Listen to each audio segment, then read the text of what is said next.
എങ്ങോട്ടെന്നില്ലാതെ എന്തിനെന്നില്ലാതെ ഈ നടത്തം അതൊരു രസം തന്നെയാണ് അല്ലേ.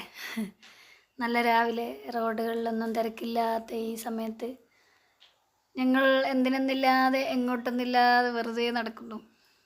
ആക്ച്വലി എൻ്റെ വീട്ടിൽ വന്നപ്പോൾ കുട്ടികൾക്ക് ഡ്രസ്സ് എടുക്കാൻ വേണ്ടി കല്യാണമുണ്ട്, യൂണിഫോമിലാണ് വന്നത്. കുട്ടികൾക്ക് ഒരു ടോപ്പ് കിട്ടിയാൽ ജീൻസിൻ്റെ കൂടെ ഉമ്മമ്മയുടെ കൂടെ കല്യാണത്തിന് പോകാം എന്നുള്ള ഒരിതിൽ ഡ്രസ്സ് എടുക്കാൻ രാവിലെ തന്നെ വന്നാണ്. പക്ഷേ കടകളൊന്നും തുറന്നിട്ടില്ല. ഉപ്പ ഞങ്ങളെ ഇട്ടിട്ട് വേറെ ആരോ കൊണ്ടാക്കാൻ പോയി. അപ്പോൾ ഞാനും അനിയത്തിയും കൂടി ഇതേപോലെ ഇങ്ങനെ നീണ്ട് നടക്കുകയാണ് ഫുട്പാത്തിലൂടെ. അത് രസമാണ്. എന്തിനുള്ള ഓട്ടമല്ല, ഒന്നുമില്ല, തിരക്കില്ല. നമ്മൾ മെല്ലെ മെല്ലെ വെറുതെ പോകുന്നു. പിന്നെ നമ്മളവിടെ കയറി ഒരു 2 ചാർട്ടൊക്കെ വാങ്ങി തിരിച്ച് നടന്നു. തിരിച്ച് കുറച്ച് നേരം കഴിഞ്ഞപ്പോൾ ഷോപ്പ് തുറന്നു, ഡ്രസ്സൊക്കെ എടുത്ത് തിരിച്ചു പോന്നു. അങ്ങനെ ഫ്രീ ആയി റിലാക്സ് ചെയ്തുള്ളൊരു നടത്തം വല്ലാത്തൊരു അനുഭവം തന്നെയായിരുന്നു.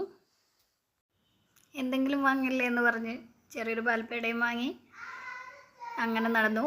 ഇങ്ങനെ ആർക്കെങ്കിലും ഉണ്ടായിട്ടുണ്ടോ ഉമ്മാൻ്റെ വീട്ടിൽ വരുന്നു വന്നിട്ട് കല്യാണത്തിന് പോകാൻ വേണ്ടി ഡ്രസ്സ് എടുക്കാൻ?